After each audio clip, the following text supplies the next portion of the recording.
viernes 3 de noviembre del año 2023. Hay hartos temas que conversar, tenemos muchas ganas, es día viernes además, era que no.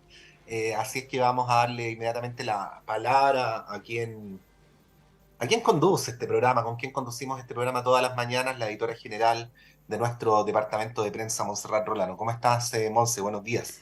Hola, buenos días, Pato. ¿Cómo estás tú? Bien, muy contento de saludar a nuestros panelistas. En primer lugar, bueno, son dos panelistas del norte, que tenemos hoy. En primer lugar, de la Casa Académica de la Universidad Católica del Norte, desde la ciudad de Antofagasta, Francis Espinosa. Francis, muchas gracias por estar acá y por poder conversar esta mañana. Muchas gracias, Patricio. Un saludo desde Antofagasta a usted, a Montserrat y a Jaime. Sí, pues bueno, y saludar también por primera vez en este panel al diputado de la Federación Regionalista Verde Social por la región de Atacama, Jaime Mulet. Diputado, gracias por sumarse a esta conversación. Muchas gracias a ustedes por la invitación, Patricio, Francis, Sí, Montserrat aquí en el y Montserrat, estudio. que aparece con otro nombre, Montserrat. Sí, bueno, Estés muy bien. les damos la bienvenida, Francis, como dice Patricio, ya amiga de la casa, y la bienvenida al diputado Jaime Mulet. Hartos temas que conversar con ustedes. Yo quiero partir con lo que ocurrió ayer, no acá, pero que sí tiene repercusiones en nuestro país, sino que en Washington, ¿no? Con esta reunión bilateral entre el presidente Boric y el presidente Biden. Luego de esta reunión hubo un punto de prensa del presidente Boric donde él le contó, ¿no?, a los medios de comunicación y a la opinión pública los temas que se habían abordado, entre ellos, por ejemplo, el tema migratorio, la transición energética, inteligencia artificial. Dijo que había valores en común con el presidente Biden, lo invitó a la Antártica, entre otras cosas, pero lo que era quizás más esperado y llamó más la atención fue la posición que le manifestó el presidente Boric respecto de la situación en la Franja de Gaza. También hizo algunas menciones, por ejemplo, a Cuba y a las próximas elecciones en Venezuela. Parto preguntándoles así en términos generales, Francis, ¿qué rescatas de esta reunión, de esta gira bien cortita, porque se devuelve hoy día el presidente, y de estos temas que abordó con el presidente Biden? Hay que decir que igual no cualquier presidente latinoamericano se junta con los hombres más poderosos del mundo en un lapso tan breve de un mes aproximadamente, ¿no? Estuvo con Xi Jinping hace algunas semanas y el día de ayer con el presidente Biden. Francis, parto contigo. Sí, rápidamente, bueno, efectivamente es parte, ¿no?, de la política exterior y de nuestras relaciones diplomáticas bilaterales que ya cumplen 200 años, en este caso con Estados Unidos, y mal no lo recuerdo, 20 años tal vez del Tratado de Libre Comercio. Entonces, digamos, dentro de ese espacio se encaja. Ahora, una cosa es un poco la agenda de política exterior que iba a desarrollar el presidente, es decir, una diplomacia de cumbre en realidad, porque va el presidente, no necesariamente una diplomacia de cancillería, que se reúne, por supuesto, con el primer mandatario estadounidense. Y una cosa es la agenda y otra cosa es la contingencia, y sin duda los medios han señalado, digamos, el tema de la contingencia como que prácticamente se comió, en este caso, la reunión con el presidente Biden. Bueno, hay varios planteamientos importantes. En primer lugar, tal como usted decía, Montserrat, o sea, esta visión de política internacional que tiene el presidente en términos de un no alineamiento activo, por ejemplo, es decir, no tomar partido, y lo declara abiertamente en el caso del conflicto Israel-Hamás. Eh, Abiertamente en el sentido de no, digamos, un país pequeño, una potencia pequeña, diría Boris Yoporrera, intermedia, dice Boris Yoporrera, no tendría por qué necesariamente en un contexto internacional contemporáneo tomar una posición. Entonces, en este caso, digamos, las visitas a China y Estados Unidos corresponden justamente a quienes son prácticamente nuestros principales compradores de cobre también, es decir, nuestras relaciones comerciales sin duda, digamos, siguen esta línea de las cuerdas paralelas que planteaba el expresidente Sebastián Piñera. Y lo segundo es, bueno, nos cuestionamos lo que yo planteo en una columna, la diplomacia del speech, es decir, la diplomacia del discurso.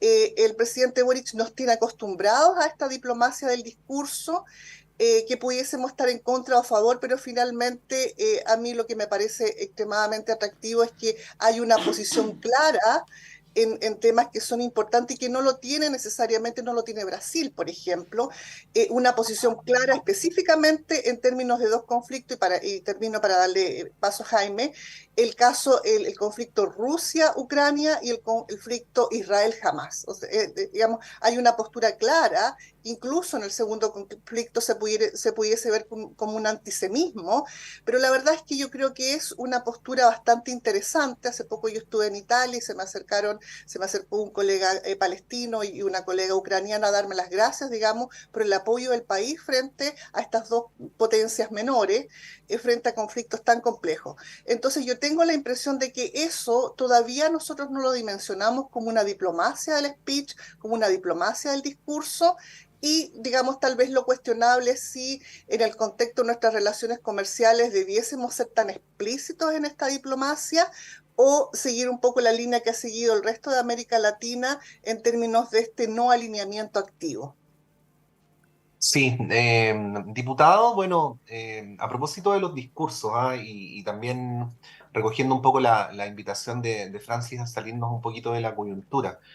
Primero decir, solo a modo de apreciación, que da la impresión de que hay una voluntad de expresar simpatías por parte del gobierno de Estados Unidos al de Chile. A propósito de lo que decía Montserrat, fue una reunión de 1 hora la que tuvo el presidente Boric con el presidente Biden y bueno, con los gestos respectivos. Pero si uno sale de Ucrania, sale de Israel jamás y no lo estamos desdeñando, por algo le damos prioridad en nuestro trabajo editorial, aparecen algunos temas que se instalan y que los dicen los periodistas, los dicen los medios, los dicen los políticos y nadie cuestiona. Y qué bueno que está usted, diputado, pues son temas que a su partido le interesan. Por ejemplo, uno de los temas que se dice fueron tratados ayer es el de la transición energética verde, ¿no?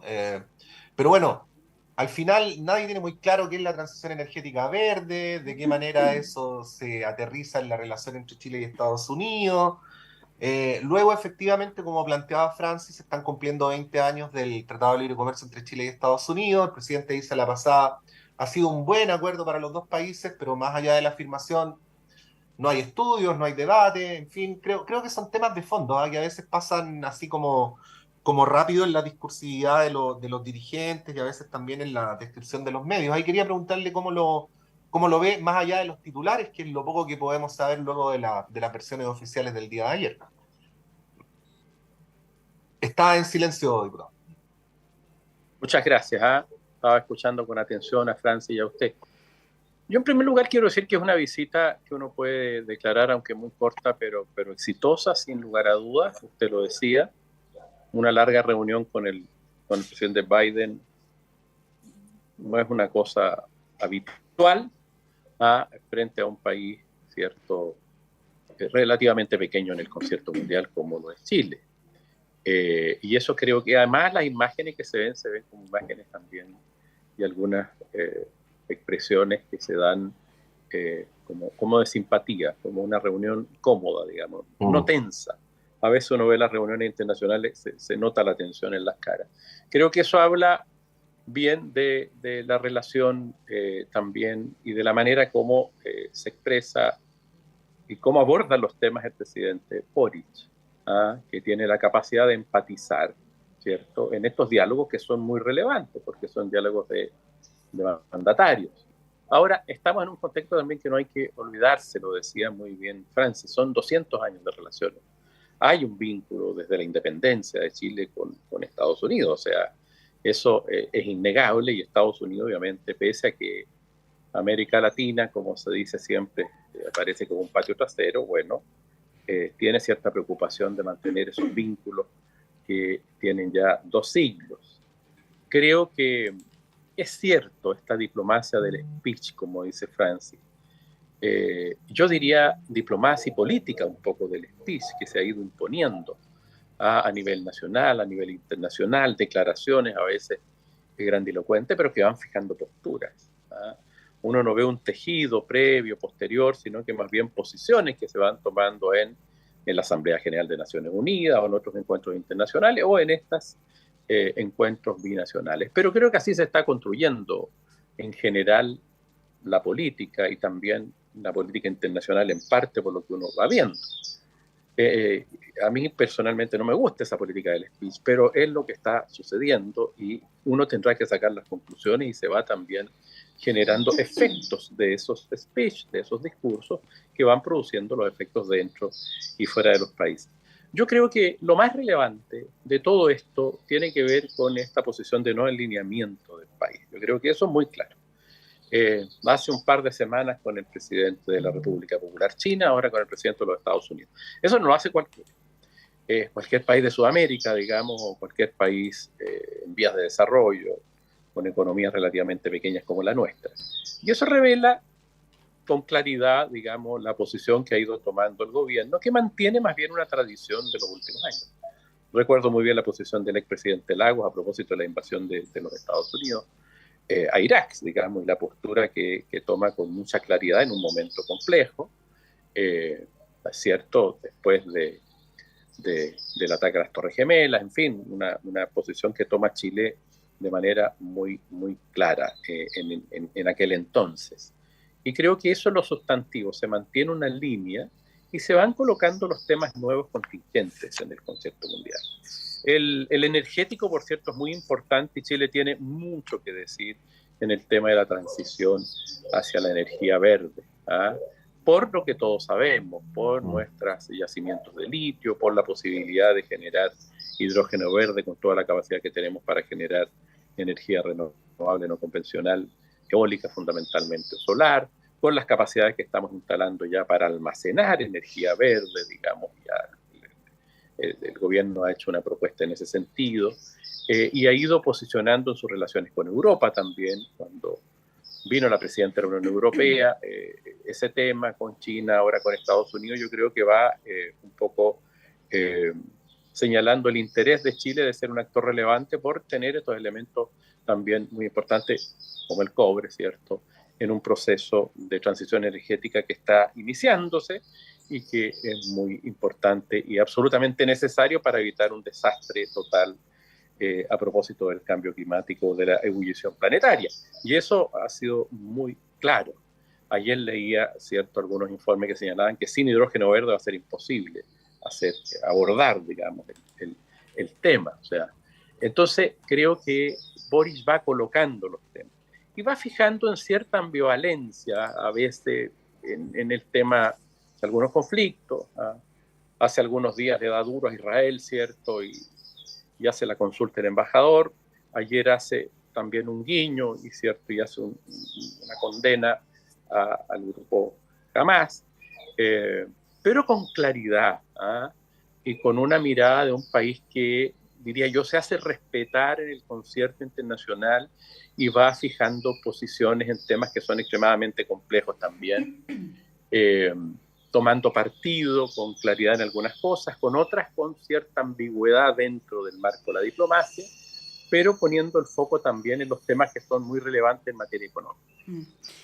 Bueno, en esta declaración que da el presidente ayer, no solamente se refirió a los temas que conversó con el presidente, sino que hubo varias omisiones que han sido criticadas en las últimas horas. Por ejemplo, omisiones sobre la anulación de las primarias en Venezuela, ¿no? El presidente Boric hizo alusión a que él celebró la decisión de quitar las sanciones económicas, algunas de ellas, ¿no?, a Venezuela, pero no hizo alusión a esto otro. Y en el caso de Cuba ocurrió algo similar, ¿no?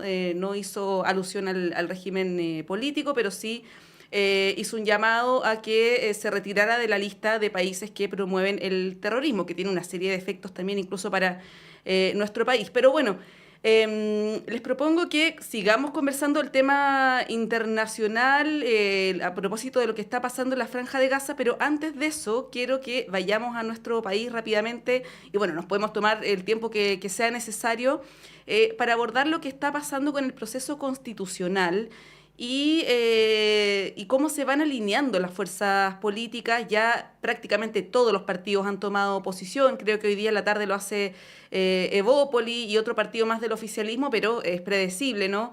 Al igual que en el caso de la oposición.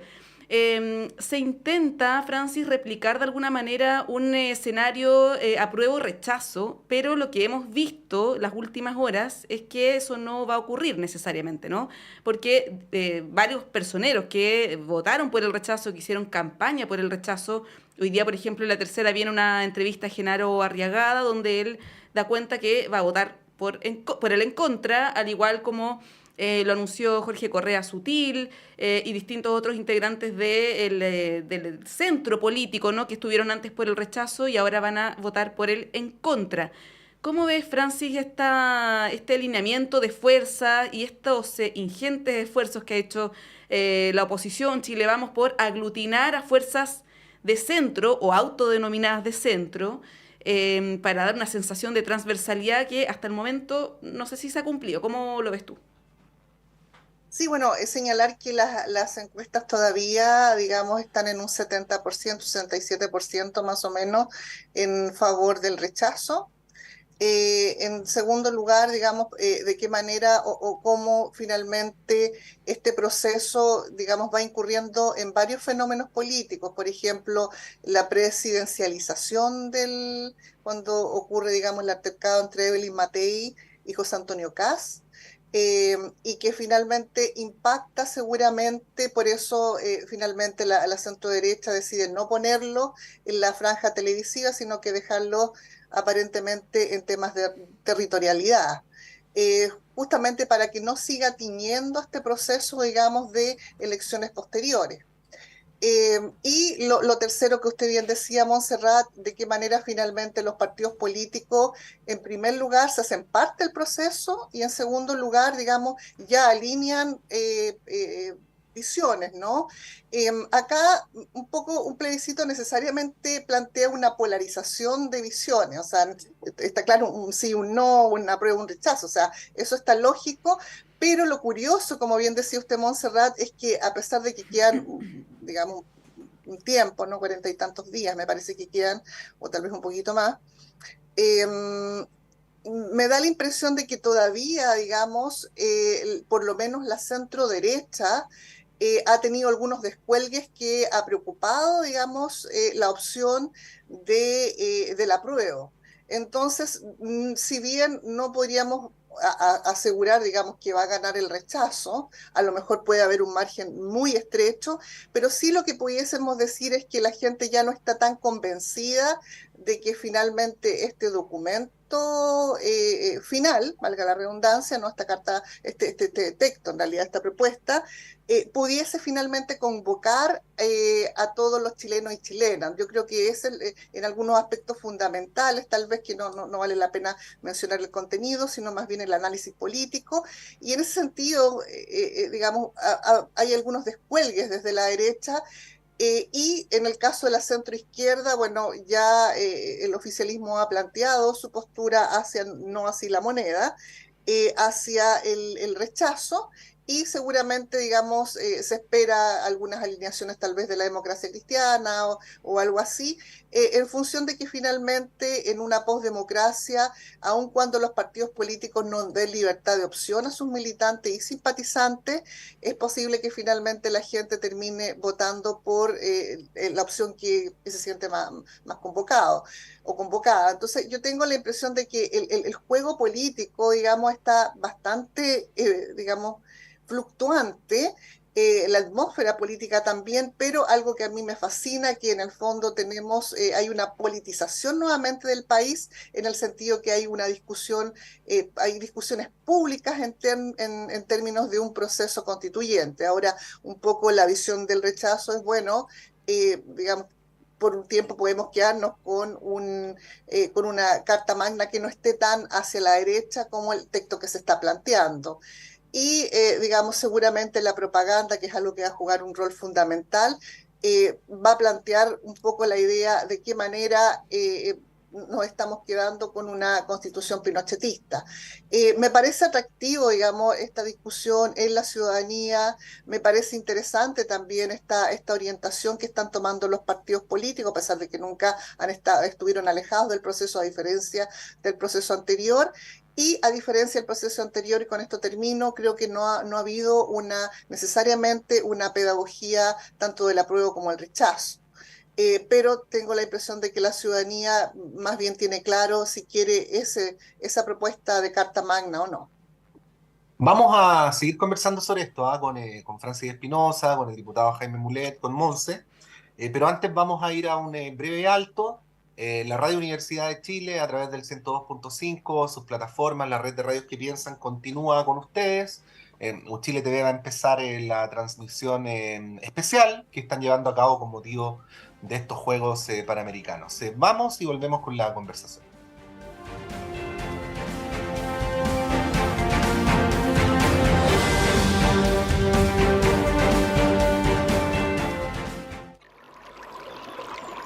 Aguas Trayén o Cascada en Mapudungún es la mejor agua purificada con tecnología de última generación. Para más información, visite su página web www.aguastrayen.com.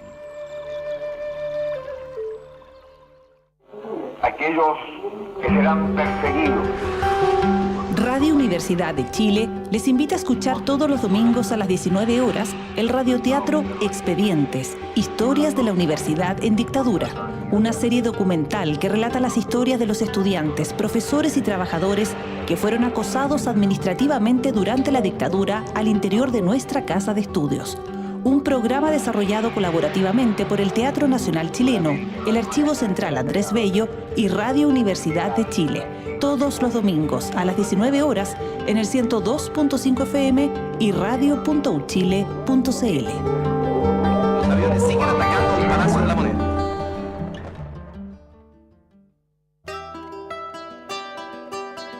Radio Universidad de Chile te invita a escuchar cada miércoles a las 16 horas Rocadictos.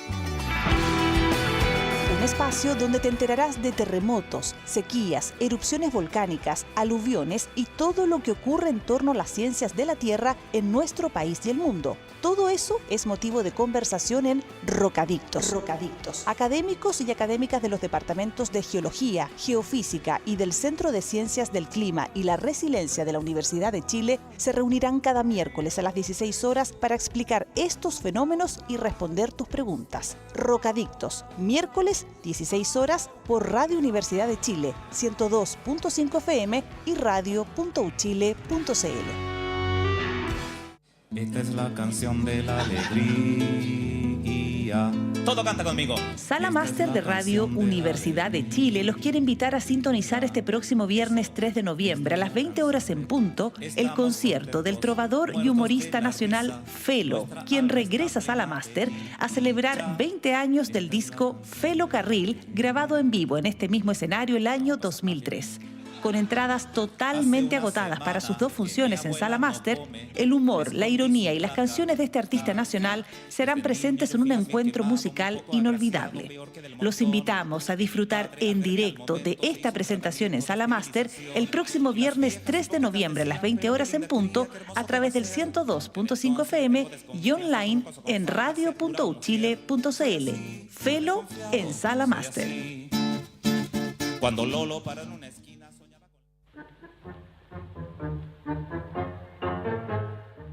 Mano a mano con el tango, con los NIN, usted ya lo sabe, todos los sábados de 10 a 11 de la mañana, por supuesto aquí en Radio Universidad de Chile, 102.5 de la frecuencia modulada.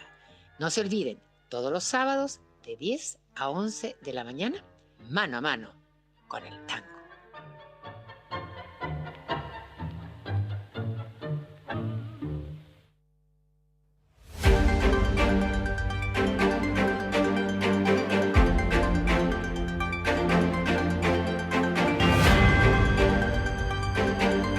Son las 9 en punto.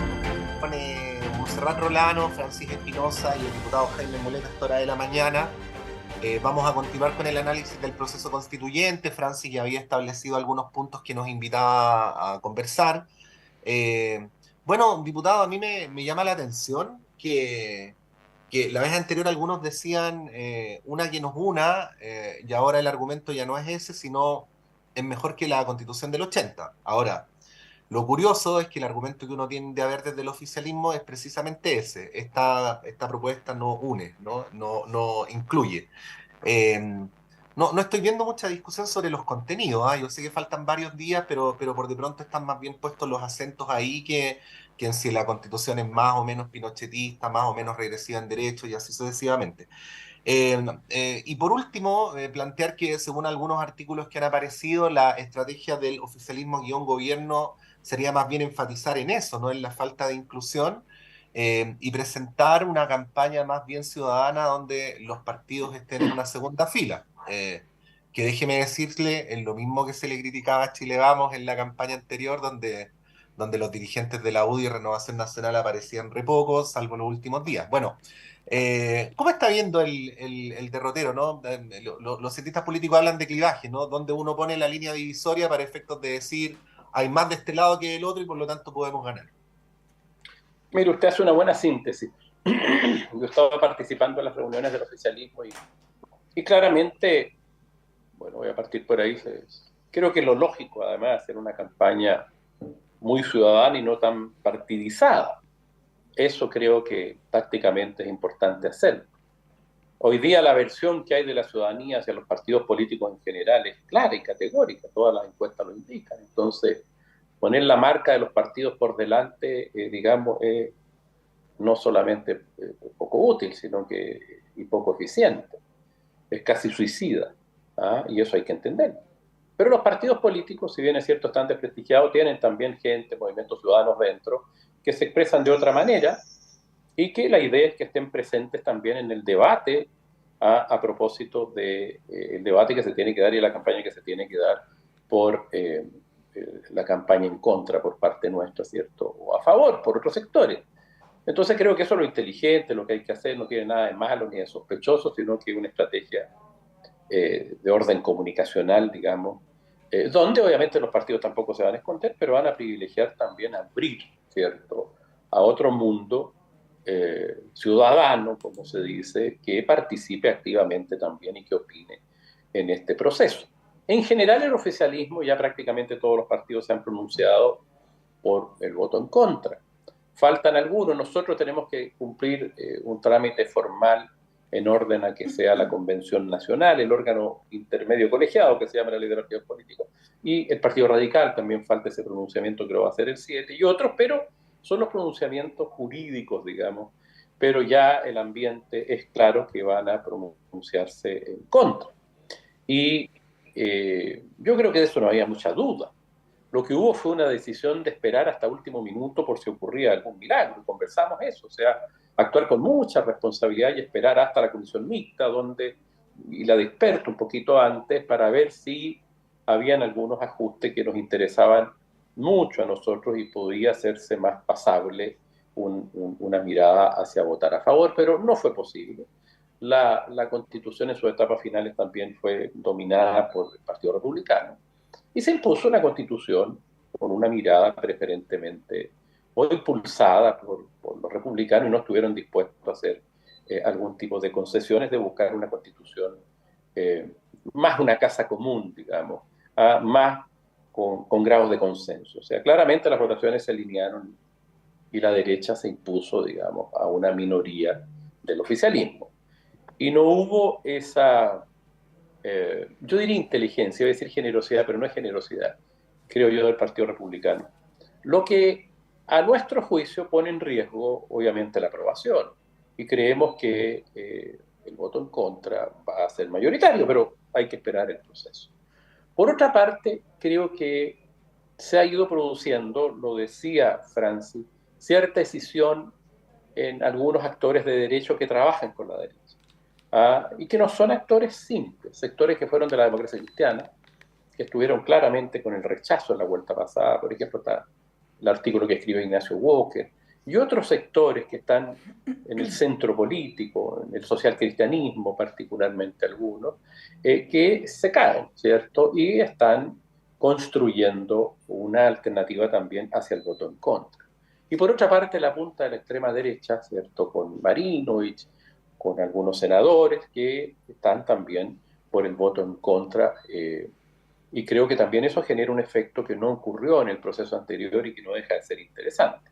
Pero sobre todo porque está el que está en el centro, creo que va a ser más masivo y creo que nos va a permitir, hasta ahora, ¿cierto? Por lo menos las encuestas lo reflejan, aunque no hay ningún resultado ganado, nos va a permitir enfrentar una situación gananciosa, digamos, en diciembre. Por otra parte, creo que en esta semana se puede tejer también en algunos sectores algún tipo de acuerdos post-votación.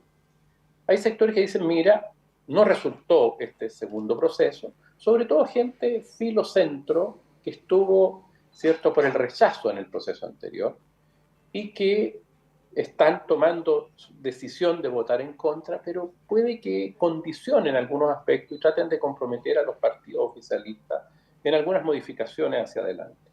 Por ejemplo, el tema de la fragmentación política, que es un tema que se quiere abordar, que lo aborda en parte, creo que no de la mejor manera el proyecto, pero que es un tema que está arriba de la mesa hace mucho tiempo, porque tiene que ver con las relaciones entre el Ejecutivo y particularmente el Congreso y la forma de hacer política que ha generado una dificultad objetiva en el trámite, sobre todo en un gobierno presidencialista que se mantiene además un ejecutivo presidencialista con una cámara bicameral, un sistema bicameral donde el presidente no tiene mayoría, como ocurrió hoy día, como ocurrió con Piñera, como ocurrió con Bachelet también, todos. Entonces, creo que van a tratar de condicionar y creo que hay que construir a lo mejor y hacer el esfuerzo de decir, mire, sí, los partidos A, B, C, D del oficialismo, por ejemplo, yo veo que hay cierta disposición de avanzar en eso y comprometerse a hacer algunos ajustes desde los partidos. Por otra parte, creo que desde el gobierno, desde el Ejecutivo, deberá cerrar el proceso constitucional si gana el voto en contra y el gobierno focalizarse en cumplir su segundo mandato, o sea, no mantener permanentemente abierta la cuestión constitucional. Yo creo que en eso como que hay cierto consenso en orden a decir, bueno, llevamos 4 años discutiendo, se aprueba, se aprobó.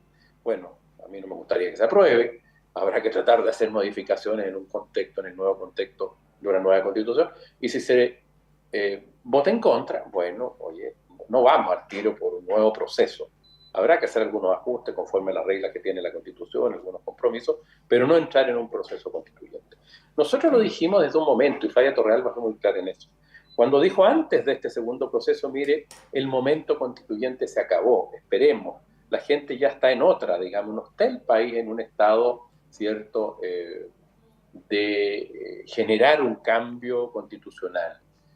Y habló del momento constituyente. Pero bueno, los partidos insistieron en esa negociación que se hizo en el Senado, muy a puerta cerrada, y bueno, y estamos aparentemente en otro proceso que creo que el resultado, pienso yo que va a ser en contra, pero si fuera apruebo, tampoco va a ser un resultado de una cuestión de consenso, o sea, un amplio resultado en un sentido u otro. Y eso va a dejar también el tema, ¿cierto?, sin una solución, sin una resolución, no acabado, en cualquiera de los dos resultados. Pero no obstante ello, creo que es muy importante cerrar un poco el ciclo, sobre todo desde la perspectiva del Ejecutivo, y abocarse a terminar la segunda parte del gobierno. Pero creo que el proceso está bien fascinante desde el punto de vista no político, complejo.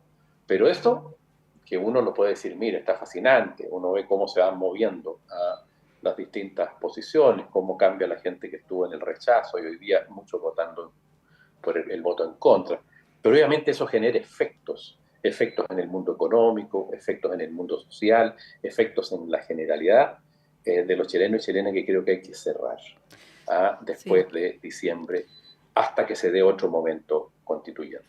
Sí, ahí, Francis, tomando lo último que dice Jaime del post-plebiscito, yo he escuchado varias voces que hablan de que si es que el texto se rechaza, ¿no?, el texto que está proponiendo el Consejo, la Constitución del 80, del 2005, como uno lo quiera interpretar, queda legitimada, porque ya hay dos procesos que dieron cuenta de que esta es mejor que las que se proponen en el fondo. Ahora, dicho de otra forma también, ninguno de los dos plebiscitos han tenido la opción elige esta o la otra, ¿no? Por lo tanto, ese argumento igual puede ser medio engañoso. ¿Cómo ves ese escenario de la Constitución del 80, de los cuatro generales, como se ha dicho harto, ¿no? Que la otra vez le hicieron una pregunta al presidente Boric y se enojó bastante, o la Constitución Fue de el autor Lagos. de la frase, claro. Sí, pues bueno, él fue autor de la frase exactamente y uno ahora ve, a propósito de lo que dice el diputado, integrantes del Frente Amplio o del Socialismo Democrático que dicen, bueno, la Constitución igual ha tenido modificaciones, Lautaro Carmona lo dijo, no es la misma que la del 80, hay algunos que dicen, bueno, igual se le pueden hacer algunos cambios, ¿no? En sistema político, se le puede incorporar el Estado Social de Derecho y queda como media amononada, por decirlo en buen chileno. ¿Cómo ves la Constitución que tenemos ahora? ¿En qué pie queda? Y por otro lado, el dilema constitucional que no se va a cerrar. Todo apunta a que esta elección va a ser bastante estrecha, a diferencia de cómo lo señalan las encuestas. Así lo han planteado varios expertos electorales. ¿Cómo ves el dilema constitucional? Porque si gana él a favor o él en contra, va a haber una conflictividad que se va a mantener, ¿no? Eso es lo que han señalado también algunos analistas, como Axel Callis. En el caso del a favor, hay ciertas cuestiones que son conflictivas desde el punto de vista social, como la salud, las pensiones, que van a quedar petrificadas en la Constitución y eso va eventualmente a generar una conflictividad social y si es que gana el en contra, va a seguir, ¿no? Esta demanda por una nueva Constitución. Y eso lo señalan las encuestas, ¿ah? O sea, más allá de este texto particular o el anterior, se mantiene esto de que una mayoría quiere cambiar la Constitución o considera que es necesario cambiarla. ¿Cómo ves esos escenarios, Francis? Sí, bueno, señalar que efectivamente, como dice Jaime, pareciera ser que el momento constituyente ya terminó y terminó con el otro proceso. O sea, este proceso venía con muy poca energía, pero sí con más energía del Parlamento y los partidos políticos. Sin duda, digamos, había una energía más de política institucionalizada o de político partidista, digamos. Eso es lo primero. Lo segundo, bueno, en este país siempre tenemos esta visión bien apocalíptica de que, digamos, si no ocurre algo, el mundo se va a acabar y después nos damos cuenta que el día siguiente, digamos, las cosas siguen como estaban. O sea, el mundo no se va a acabar, digamos, porque se apruebe o se rechace la Constitución. Yo no sé si la ciudadanía, digamos, de a pie realmente está tan preocupada del texto mismo, seguramente no lo va a leer.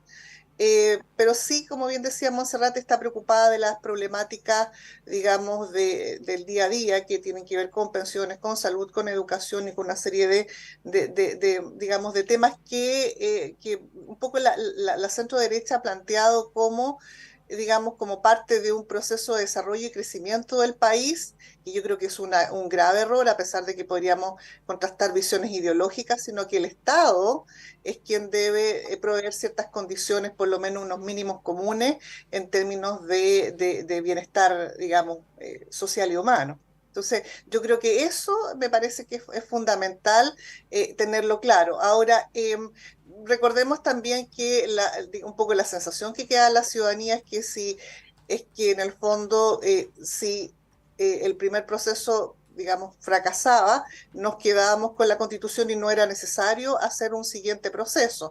El gobierno ha sido claro en que ya no habría tampoco más energía, ni recursos, ni nada para otro proceso en digamos, en este gobierno. Ahora, la pregunta es, bueno, ¿no le hemos dado el palo al gato en las fórmulas?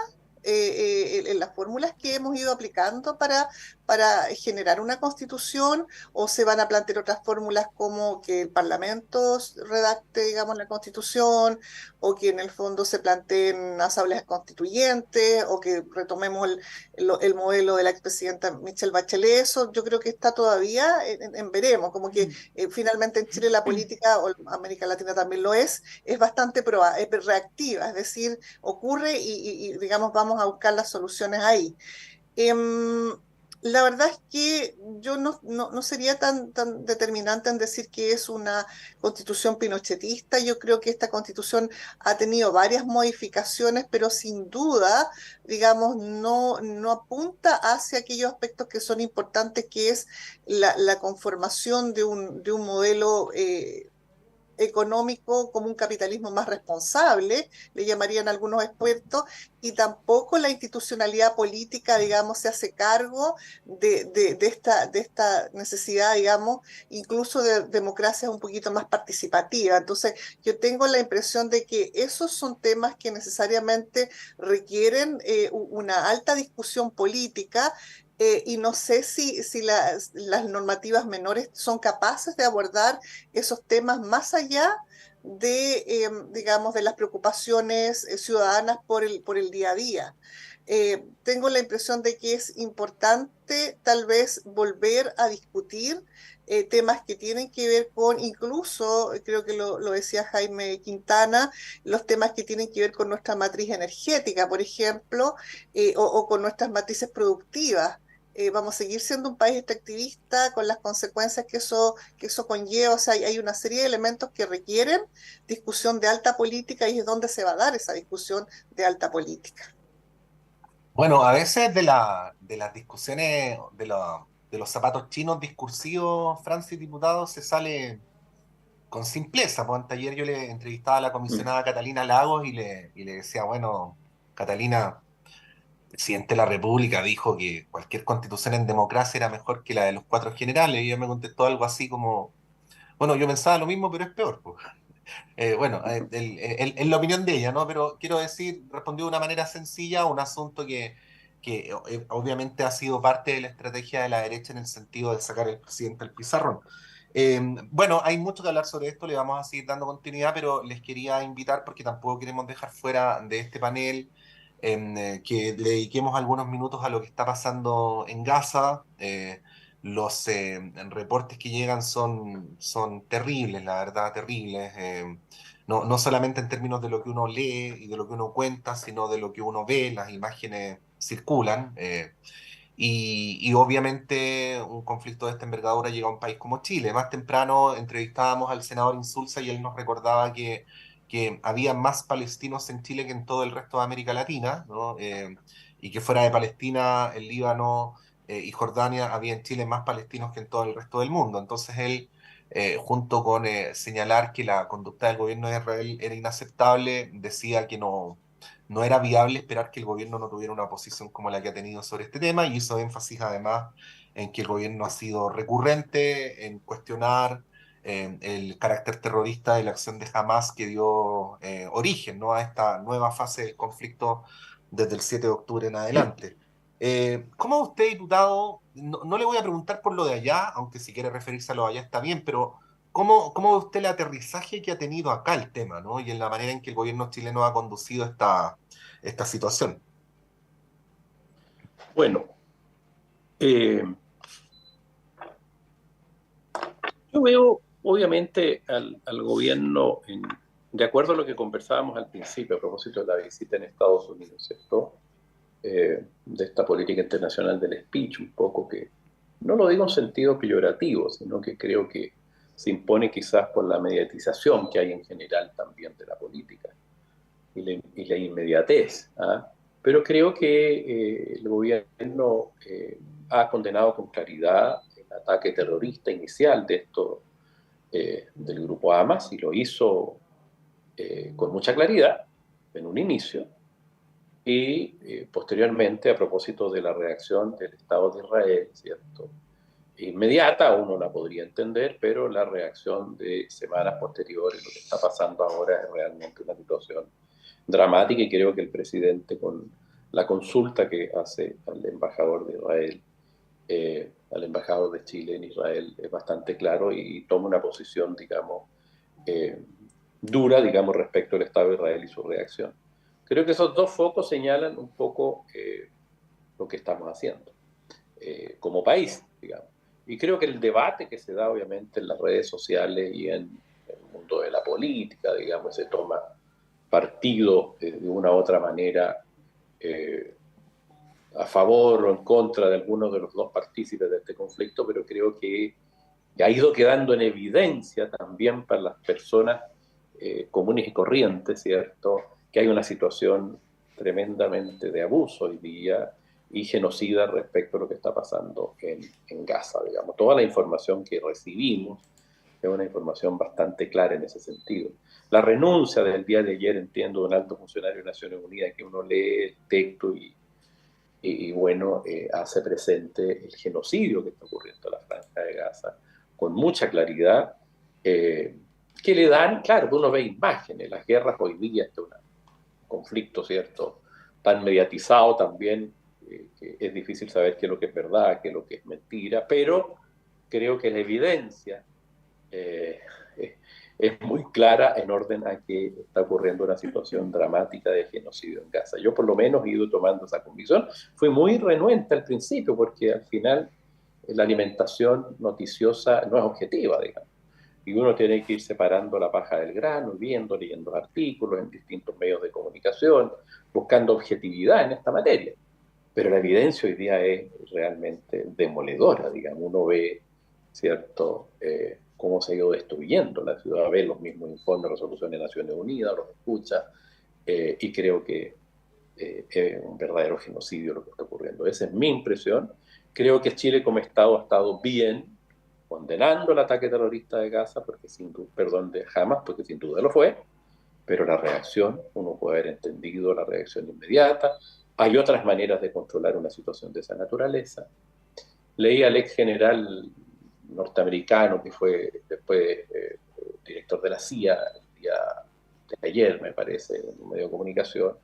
Y bueno, y también él señalaba que es una guerra o un conflicto que va a ser muy difícil de resolver, incluso en esta arremetida israelita sobre el territorio brutal, por las características de la Franja de Gaza, los sistemas de túneles, en fin, o sea, va a ser muy difícil también de imponerse Israel con toda esta brutalidad que hay, violando, a mi juicio, obviamente, el derecho humanitario y el derecho internacional de la guerra. Creo que es brutal. Esa es mi opinión, y creo que los chilenos en general han ido tomando partido por lo que leo en las redes sociales en general y en las comunidades, les impresiona, digamos, obviamente, y creo yo que están viendo algo que aparece como muy objetivo de un verdadero genocidio de un pueblo que está en una prisión, digamos, y es bombardeado brutalmente. Francis, ¿qué te parece el debate que se ha dado en nuestro país a propósito de los dichos, de las declaraciones, de la decisión también del gobierno? Recordemos que el presidente fue cuestionado en un inicio por unos tuits del canciller. El presidente no se pronunció en ese mismo momento, lo hizo algunos días después. Pero siempre condenando, y fue lo primero que hicieron, ¿no?, condenando las acciones terroristas de Hamas. Siempre ha sido ese el tono. Ahora se llama a consulta al embajador de Israel y esto desata una ola de cuestionamientos de distintos sectores, de la comunidad judía, por cierto, de el embajador en nuestro país también, de algunos parlamentarios que dicen que esto fue imprudente, que Chile se está alineando con países como Colombia, Bolivia, ¿no? Se citan algunos ejemplos.